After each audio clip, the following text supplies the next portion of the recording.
이 시간 성도님들을 축복합니다. 우리 온전한 믿음을 가지고 아멘으로 응답하시기 바랍니다. 평안하십시오. 성령 충만하십시오. 오늘 말씀을 여러분의 삶에 더하여서 하나님의 온전한 자녀 그리고 예수 그리스도의 온전한 성도가 될 수 있기를 간절히 축복합니다. 어느 날 디모데전서를 묵상하다가 눈에 띄는 말씀이 있었습니다. 오늘 봉독한 디모데전서 6장 11절 말씀이었는데요. 그 말씀에서 바울은 디모데를 향해 이렇게 부릅니다. 오직 너 하나님의 사람아 라고 말이죠. 이전에도 몇 번 읽었던 말씀이었지만 그날따라 하나님의 사람이라는 구절이 제 마음속에 크게 다가왔습니다. 저는 그 말씀을 묵상하면서 이런 질문을 던졌습니다. 누가 하나님의 사람일까? 라고 말이죠. 그리고 더 나아가 나는 과연 하나님의 사람일까? 더 나아가 우리 교회 더함교회 성도님들은 과연 하나님의 사랑일까? 이런 생각들이 들었습니다. 구약 성경을 보면 하나님의 사람이라고 불리는 이들은 모세나 다윗 또는 예언자들 정도입니다. 하지만 바울은 이 디모데를 향한 편지를 통하여 그 의미를 확장하고 있는 것이죠. 특별한 사람만이 하나님의 사람이 아니라 믿음을 가지고 교회 안과 밖 언제 어디서나 하나님께 쓰임받는 모든 이들이 바로 다 하나님의 사람이라고 말이죠. 그렇습니다. 우리는 하나님의 사람입니다. 사도행전 11장을 보면 예수 그리스도의 복음을 듣고 전하고 믿는 자들을 향해 그 초대교회 성도들을 향해 그리스도인이라는 새로운 별명을 주게 됩니다. 그리스도인이란 무슨 뜻입니까? 그리스도께 속한 자라는 의미죠. 예수 그리스도께 속한 자라는 의미입니다. 저와 여러분은 모두 그리스도인이며 예수 그리스도께 속한 자입니다. 예수께 속한 자라면 곧 하나님께 속한 자이기도 한 것이죠. 그래서 우리는 모두 다 하나님께 속한 자이며 하나님의 사람입니다. 목회자뿐만 아니라 교회 안에서 뭔가 특별한 일을 하는 사람만 아니라 믿음을 가진 성도라면, 그래서 함께 예배하는 성도라면 다 하나님께 쓰임받고 그리스도의 사랑과 복음을 전하는 하나님의 사람입니다. 저를 따라 한번 고백해 보겠습니다. 우리는 하나님의 사람입니다. 그렇습니다. 우리는 하나님의 사람입니다. 하나님의 사람이라면 하나님께 속한 성도라면 하나님을 찾고 하나님 가까이 머물고 하나님과 동행하기를 바라는 것이 당연합니다. 저에게 토요일은 대부분 설교를 준비하는 시간으로 보냅니다. 그래서 대부분의 시간을 목양실에서 보내죠. 근데 어제는 설교 2편을 준비해야만 했어요. 오늘 다른 교회에서 저녁 예배 설교를 부탁받았기 때문이죠. 그래서 다른 때보다 더 긴 시간 목양실에 머물러 있었습니다. 그러다가 저녁을 먹으러 집에 가보니까 자녀들이 이미 밥을 먹고 있는 거예요. 그렇게 자녀들과 함께 저녁을 먹는데 6살 된 둘째가 밥을 먹으면서 저에게 작은 목소리로 이렇게 말하는 거예요. 아빠, 가지 마. 저는 놀라서 다시 물었습니다. 뭐라고? 그러자 둘째는 뭔가 무안했는지 아니야, 그냥 한 말이야 하고 더 이상 말을 하지 않더라고요. 근데 사실 저는 알고 있습니다. 둘째가 무슨 의미로 그런 말을 했는지요. 저는 토요일에 항상 목양실에만 머물러 있으니까 그런 아빠의 모습이 싫었던 거죠. 또 그날따라 오래 머물러 있으니까 아빠랑 놀고 싶다라는 의미였겠죠. 하지만 아빠가 이 교회에서 설교하는 사람이라는 걸 잘 알고 있기 때문에 또 설교를 준비해야 된다는 걸 몇 번이고 들었기 때문에 소심하게 자기 마음을 표현한 거예요. 그러다가 한 번 말하고 더 이상 말하지 않았던 거죠. 그런 둘째의 마음을 제가 알기 때문에 생각보다 일찍 목양실에서 나오게 됐어요. 그리고 몸으로 놀아주고 또 하루 동안 있었던 일에 대해 수다도 떨고 그렇게 시간을 보냈습니다. 그리고 자녀들이 다 잠든 후에 저는 거실에 앉아서 설교를 마저 준비했죠. 만약 제가 피곤해 보인다면 그것은 어제 늦게 자서 그렇습니다. 사랑하는 성도 여러분, 둘째가 저에게 아빠 가지 마라고 말하는 것은 당연한 거예요. 당연한 요구입니다. 왜냐하면 저는 그 아이의 아빠이고 그 아이는 저의 자녀이기 때문이죠. 자녀가 아빠를 찾고 아빠 가까이 머물고 싶어 하고 아빠와 시간을 보내고 싶어 하는 건 당연한 거예요. 저 여러분도 마찬가지죠.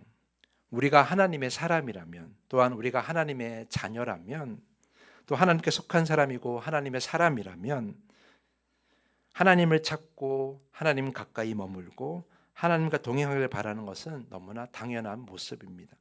교회 안에서 그리고 교회 밖에서 언제 어디서나 하나님을 찾고 하나님을 바라고 하나님께 나아가야 하는 것이죠. 다시 말하면 우리가 하나님의 사람이라면 우리의 믿음과 삶의 중심에는 언제나 하나님이 계셔야 합니다. 그것이 바로 하나님의 사람의 진정한 모습이겠죠. 하지만 지난 날들을 되돌아보면 우리의 모습을 보면 그렇지 못할 때도 있었습니다. 하나님이 있어야 할 자리에 내가 바라고 소중하게 생각하는 것들이 대신 차지할 때도 너무나 많이 있었습니다. 특히 하나님이 있어야 할 자리에 사람이 차지할 때가 많이 있었어요. 하나님이 아닌 사람을 의지하고 하나님이 아닌 사람을 바라보고 하나님 자리에 사람이 있는 것에 만족하고 기뻐할 때도 있었다라는 걸 우리는 다 알고 있습니다. 오늘 본문에 나오는 고린도 교회 성도들도 그랬습니다. 11절에 설명하고 있는 것처럼 바울이 고린도 교회에 편지를 쓴 이유 중에 하나가 바로 고린도 교회의 분열 때문이었어요. 12절을 제가 다시 읽어보겠습니다. 내가 이것을 말하거니와 너희가 각각 이르되 나는 바울에게, 나는 아볼로에게, 나는 게바에게, 나는 그리스도에게 속한 자라 한다는 것이니. 지금 고린도 교회가 어떻게 분열되어 있습니까? 나는 바울에게 속한 자야, 나는 아볼로에게 속한 자야, 나는 게바에게 속한 자라고 말하면서 그런 특정한 사람을 중심으로 분열되어 있었다라는 거예요. 단지 분열된 것이 문제가 아닌 거죠. 이것은 어떤 의미가 있어요? 하나님께 속하고 그리스도께 속한 자가 되어야 되는데 지금 사람에게 속한 자가 되어 있는 거죠. 성도는 모두 예수 그리스도에게 속한 그리스도인인데 그들 중 그리스도에게 속하다고 말하는 이는 극히 일부에 불과했다라는 거예요. 왜 이런 분열이 고린도 교회에 있었는지는 성경은 자세하게 우리에게 가르쳐주고 있지는 않습니다. 하지만 분명히 알 수 있는 건 이거예요. 그들이 하나님이 아닌 예수 그리스도가 아닌 사람 중심으로 모여 있었고 사람에게 속해 있었다라는 거예요. 스스로는 그리스도인이라 불렀지만 결코 그리스도인이 되지 못했던 거죠. 교회는 예수 그리스도가 머리이고 중심인데 고린도 교회의 중심은 그리스도가 아니라 누가 돼 있어요? 사람이 중심이었다라는 거예요.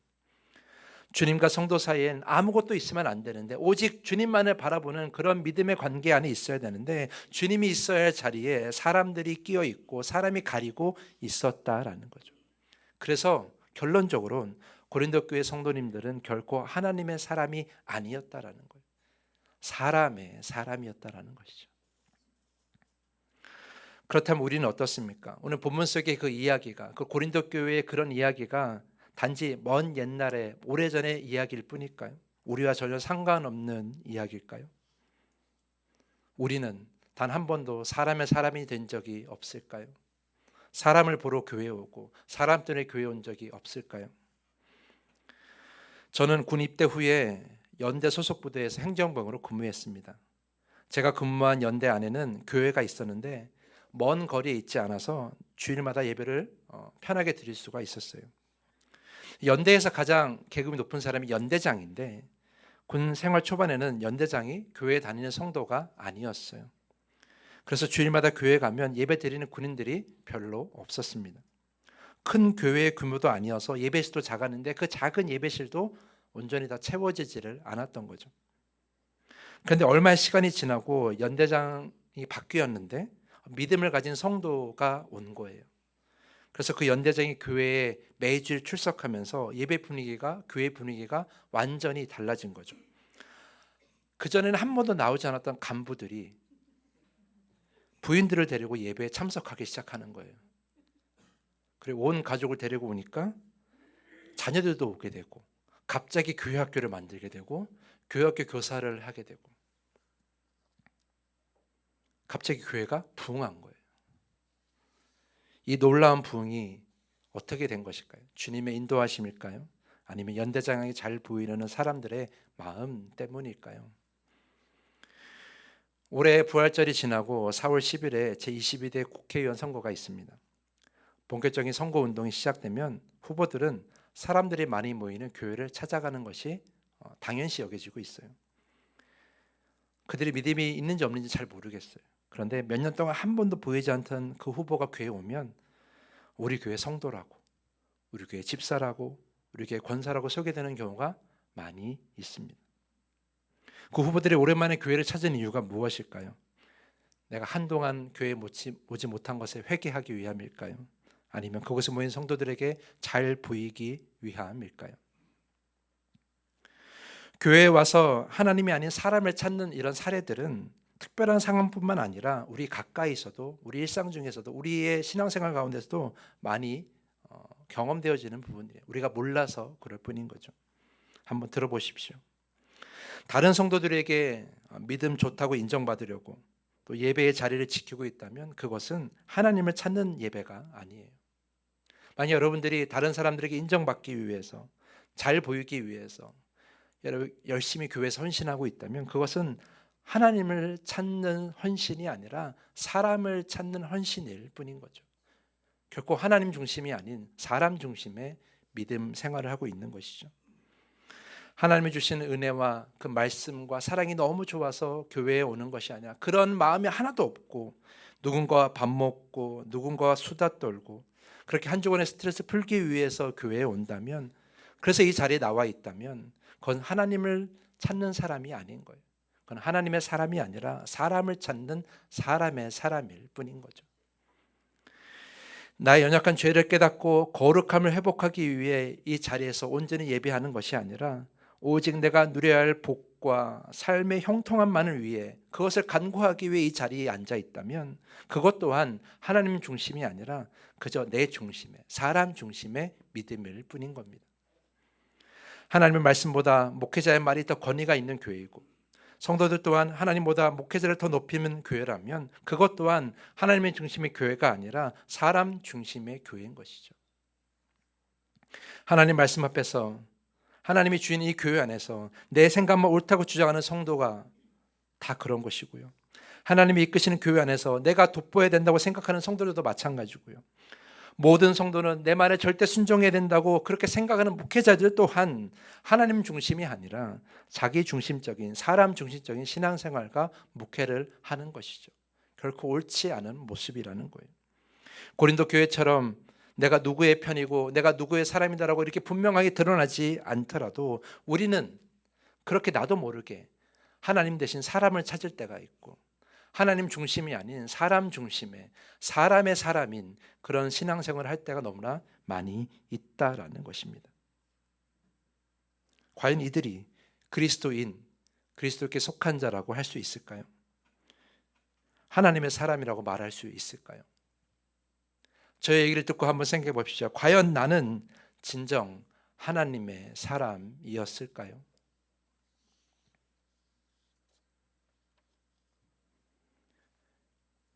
어떤 성도님들은 저에게 이렇게 반문하실지 모릅니다. 목사님, 교회도 결국 성도들의 공동체인데 성도 간의 친밀한 교제가 필요한 거 아닙니까? 전도의 방법 중에도 관계 정도가 있는 것처럼 누군가의 친밀한 관계가 믿음을 갖고 신앙생활하는 데 도움이 되는 거 아닙니까? 사람을 보고 오더라도 교회 나오는 게 더 중요한 거 아닙니까? 이런 질문들을 저에게 던지실 수도 있어요. 물론 틀린 말은 아니에요. 교회 공동체 안에 친밀한 교제 당연히 필요한 것이고요. 그 친밀한 관계를 통해 누군가를 전도하는 것도 중요한 것이고요. 어떤 마음으로 나오든지 교회에 발을 들이는 것이 중요한 것 또한 사실이긴 해요. 하지만 더 나아지는 교회, 더 온전한 교회가 되기 위해서는 그것에 만족하고 그 모습에 머물러서는 안 된다라는 거예요. 사람 중심으로 시작되었다면 이제 뭘로 바뀌어야 돼요? 하나님 중심으로 바뀌어야 된다라는 거예요. 사람의 사람이 아니라 하나님의 사람으로 우리는 온전히 바뀌어야 한다는 것이죠. 그런 교회가 되어야 된다는 거예요.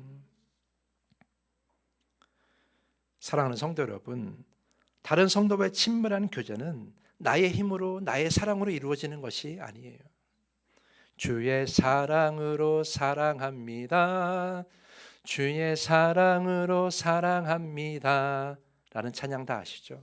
그 찬양의 가사처럼 우리는 내 힘으로, 내 사랑으로 옆에 있는 성도들과 교제하는 것이 아니라 하나님의 사랑으로, 내게 주어지는 그 주님의 사랑으로 성도들을 사랑하는 거예요.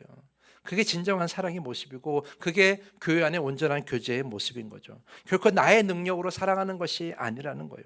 여러분, 만약 우리가 우리의 능력으로 우리의 힘으로만 내 사랑으로만 사랑하면 어떻게 됩니까? 결국 내 자신만 높아지게 되는 거예요. 내가 주는 사랑을 많은 사람들이 인정하지 않으면 거기에 또 실망하게 되고, 내가 주는 사랑만큼 상대방이 나에게 주지 않으면 또 거기에 또 실망하게 되면서 분열하고 다툼이 일어나게 되어 있는 것이죠. 그래서 교회가 온전히 하나가 되기 위해서는 내가 드러내는 내 힘으로 하는 사랑이 아니라 누구의 사랑으로 해야 돼요? 하나님의 사랑으로 옆에 있는 성도들을 사랑해야 한다는 것이죠. 제가 예배를 시작할 때마다 성도들과 인사 나눌 때 제가 꼭 하는 말씀이 있죠. 우리를 여기까지 인도하신 그 하나님의 사랑으로 옆에 있는 성도님들을 축복하시라고 말이죠. 내 힘으로, 내 생각으로, 내 사랑으로 그들을 사랑하는 것이 아니에요. 그건 완전하지 않아요. 그러나 우리가 옆에 있는 성도들을 정말 온전하게 분열하지 않고 실망하지 않고 상처받지 않고 사랑하기 위해서는 어떻게 해야 돼요? 하나님이 나에게 주신 그 사랑으로 사랑해야 되는 것이죠. 그렇기 때문에 우리와 우리 사이의 성도들 간의 교제 안에는 내가 드러나는 것이 아니라 하나님이 높아져야 한다는 것이죠. 처음에는 그 사람의 사랑이 좋아서 그 사람의 관심이 져서 이 교회에 나왔을지 모르지만 결국 우리가 궁극적으로 목표를 가져야 될 건 뭐예요? 하나님의 사랑을 경험하게 해야 된다는 것이에요. 우리가 서로 교제하는 것은 하나님의 사랑을 드러내는 것에 있다는 것이지 결코 나의 사랑을 자랑하는 것이 아니라는 것을 여러분이 기억하셔야 돼요. 고린도 교회가 왜 분열되었습니까? 내가 누구에게 복음을 받았고, 내가 누구에게 기도를 받았고, 내가 누구에게 관심을 받았고, 내가 누구에게 사랑을 받았고, 내가 누구에게 세례를 받았고, 그 모든 믿음의 행위들 앞에서 사람을 앞에 갖다 내놓고 사람이 한 것처럼 생각했으니까 누구의 사람, 누구의 사람, 누구의 사람이라고 분열되어 있었던 거예요. 사실 그 모든 것들이 누가 한 거예요? 하나님이 하신 거잖아요. 고린도 교회의 주인은 하나님이시잖아요. 그들의 복음을 전한 것도 하나님이신데 그들은 그거를 까맣게 모르고 하나님을 바라보지 못하고 사람만 바라보고 사람의 사람이 되어 있었다라는 것이죠. 그래서 우리의 교제, 성도 안의 교제는 꼭 필요하지만 그것은 사람 중심이 아닌, 내 중심이 아닌 하나님 중심이 되어야 한다는 것입니다. 나 자신을 낮추고 나의 섬김과 사랑이 하나님의 사랑이 비롯되었으면 늘 고백해야 된다는 것이에요. 목회자나 평신도나 어떤 직분자라도 다 같은 마음으로 사랑하고 교제해야 된다는 것이죠. 나를 높이는 순간 그 관계는 깨어지게 되어 있어요. 그래야 사람이 모인 교회가 아니라 하나님의 사람이 모인 교회가 될 수 있는 것이죠. 저는 간절히 소망합니다. 우리 더 함께 성도님들 간의 그 교제는 하나님의 사랑으로 온전하기를 간절히 축복합니다. 그렇게 우리는 사랑해야 돼요. 내 힘으로 하려고 하면, 나를 드러내려고 하면 교회는 무너지게 되어 있어요. 복음을 전하는 것도 마찬가지예요. 제가 자주 하는 말이 있죠. 전도는 삶으로 하는 것이라고 말이죠. 이게 무슨 의미입니까? 삶으로 전도한다는 것은 삶을 통해 하나님을 드러내야 된다는 것이에요. 그들이 나를 보고 교회로 오는 것이 아니라 나를 통해 드러난 하나님을 보고 이 교회에 올 수 있어야 된다는 것이죠. 단지 나를 좋아해서 나와 좋은 관계이기 때문에 교회로 오는 것은 물론 그렇게 시작할 수는 있지만 결국 궁극적인 목적은 어떻게 가야 돼요? 하나님을 온전히 소개하는 전도가 되어야 된다는 것이죠. 하지만 우리는 어떻게 전도합니까? 나랑 친하니까 교회 가자고, 우리 교회가 좋은 시설이 있으니까 교회 가자고, 우리는 하나님이 아닌 다른 것을 주장할 때가 너무나 많이 있다라는 거예요. 그렇게 시작하고 거기서 하나님으로 바라보는 단계로 넘어가지 않으면 결국 그 성도는 온전히 교회에 정착할 수가 없다는 것이죠. 여러분이 진정 복음을 전하기 원하며 누군가를 전도하기 원하신다면 여러분을 드러내지 마시고 하나님을 드러내시길 간절히 축복합니다. 그래야 우리가 온전한 교회, 사람이 모인 교회가 아닌 하나님의 사람이 모인 교회가 될 수 있다라는 것이죠. 특별히 속회, 속장, 인도자, 그리고 사역의 팀장들, 그리고 직분자들에게 간절히 부탁드립니다. 여러분들이 신앙의 경험과 연륜을 가지고 자신들이 아는 성도들을 향해 온전한 신앙을 가질 수 있도록 여러 가지 모양으로 조언할 수 있어요. 그리고 이렇게 신앙생활을 해야 된다고 본을 보일 수 있습니다. 너무나 귀한 일이죠. 하지만 그러한 조언이 내 사람을 만드는 일이 되지 않기를 저는 간절히 부탁을 드립니다. 내 편을 만드는 일이 되지 않기를 간절히 부탁을 드립니다. 온전한 신앙생활을 위해 조언하고 격려하더라도 최종 목적은 무엇이에요? 그 대상자가, 그 성도가 하나님을 보게 해야 되는 것이에요. 하나님께 나아가게 해야 되는 것이죠. 나를 따라오면 돼, 나만 봐보면 돼, 나처럼 하면 돼, 이런 식으로 조언해서는 안 된다라는 거예요. 그런 식으로 접근하면 어떻게 됩니까? 상대방이 나를 봐주지 않는다고 또 마음이 상하게 되고, 내가 지금까지 도와줬던 공로를 인정해주지 않는다고 마음 상할 때가 너무나 많이 있어요. 그럴 필요가 없어요. 왜냐하면 그 성도를 성장시키고 온전케 하는 것은 하나님이시지. 하나님이 여러분을 통해 그분에게 조언하게 하신 것이지 여러분의 능력이 아니기 때문이에요. 절대 누군가를 내 편으로 만들기 위해서, 이 사람은 내 사람을 만들기 위해서, 이 교회 안에 어떤 세력을 만들기 위해서 누군가를 조언하고 이끌어서는 결코 안 된다라는 거예요. 그런 그룹들이 많아지면 이 교회는 망하게 돼 있어요. 고린도 교회처럼 분열되게 되어 있다라는 것이죠. 특별히 목회자도 잘 기억해야 될 부분도 있어요. 이 말씀은 저를 위한 말씀이긴 한데요. 13절 말씀을 보면 이렇게 기록되어 있습니다. 그리스도께서 어찌 난이었느냐? 바울이 너희를 위하여 십자가에 못 박혔으며 바울의 이름으로 너희가 세례를 받았느냐라고 이렇게 말하고 있습니다. 이 말씀이 무슨 의미예요? 세례를 주어도 예수 그리스도 이름으로 세례를 준 것이지 바울의 이름으로 준 것은 아니라는 거예요. 복음을 전해도 예수 그리스도의 이름으로 복음을 전한 것이지 바울의 복음을 전한 것은 아니라는 거죠. 말씀을 전해도 예수 그리스도를 통해 하나님 말씀을 전하는 것이지 바울 개인의 생각과 이야기를 전하는 건 결코 아니라는 거죠. 한 교회 안에서 목회자가 말씀을 전하고 안수기도를 해주고 아픈 자를 위해 기도하고 병원 신방 가서 기도하고 또한 걱정과 근심 있는 자들을 위해 위로의 기도를 해주고 세례를 해주고 가르침을 주어도 이것은 다 하나님의 이름으로 하는 거예요. 여러분, 제가 제 이름으로 여러분께 기도한 적 있습니까? 제 이름으로 세례를 준 적이 있습니까? 저는 한 번도 없어요. 저는 그 모든 목양을 통해서 저는 여러분이 하나님을 온전히 바라보게 전 간절히 소망할 뿐입니다. 그런데 어떤 목회자는 이런 목양을 통해 하나님 대신 자기를 바라보길 원할 때가 많이 있어요. 또한 성도들도 하나님 대신 목회자를 더 바라보며 목회자에게 잘 보이려고 목회자와 좋은 관계를 맺으려고 하는 그런 것에 너무나 에너지를 쏠 때가 많이 있어요. 결코 그렇게 하지 마십시오.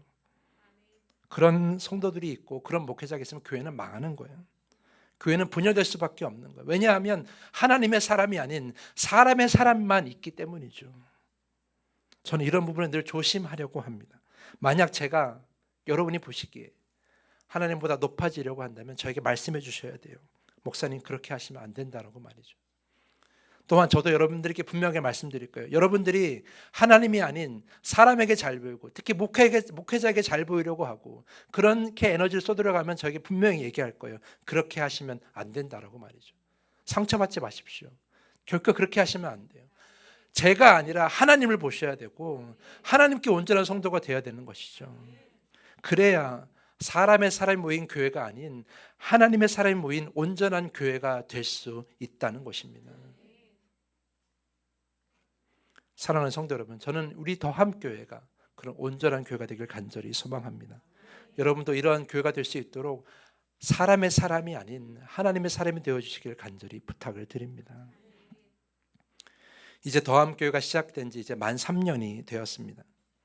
그동안의 더함교회 시간들을 되돌아본다면 우리는 과연 온전한 하나님의 사람이었는가? 이 교회가 온전한 하나님의 교회였는가? 한번 생각해 보셔야 돼요. 지금 교회 안에 내가 가지고 있는 성도와 성도의 관계를 볼 때에 과연 나는 하나님의 사랑인가? 내가 하나님의 사랑을 드러내고 있는가? 하나님을 높이고 하나님을 보여주고 있는가? 하나님께 인도하고 있는가 돌아보셔야 돼요. 만약 나를 드러내고 나를 따르라고 하고 나만 높이고 있다면 그건 온전한 관계가 아닌 것이죠.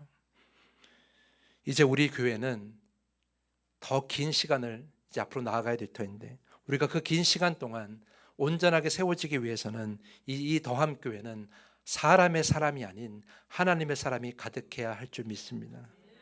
그렇게 하나님께 온전히 쓰임받고 세상에 하나님의 온전한 사랑과 그 말씀을 드러내는 교회가 되어야 하는 것이죠. 무엇보다 우리가 하나님의 사람이 되어야 되는 것은 우리 모두가 하나가 되어야 되기 때문이죠. 하나가 되지 못하면 악한 영들의 공격에 교회는 무너지게 되어 있고 우리 교회 역사는 짧을 수밖에 없는 거예요. 제가 나중에 말씀을 드리겠지만 다음 주에 설교 제목이기도 하지만 우리는 100년을 준비하는 10년을 이제 나아가야 돼요. 그렇게 우리가 긴 비전을 가지고 나아가기 위해서는 악한 영들과의 그런 싸움에서 이겨야 되지 않겠습니까? 그러려면 우리는 하나가 되어야 돼요. 하나가 되기 위해서는 오늘 말씀에 있는 것처럼 고린도 교회처럼 사람의 사람으로 분열되지 말고 하나님의 사람으로 하나가 되어야 될 줄 믿습니다. 특별히 하나님의 사람이 되는 것은 그냥 이루어지지 않아요. 오늘 바울이 디모데에게 말한 것처럼 믿음의 선한 싸움을 해야만 이룰 수 있는 것이에요. 치열하게 하나님의 사람이 되도록 여러분이 기도하셔야 돼요. 내 안에서 솟아오르는 그 수많은 교만을 누르면서 정말 간절하게 기도하면서 하나님의 사람이 되셔야 됩니다. 그래야 이 교회가 온전할 수 있다는 것이죠.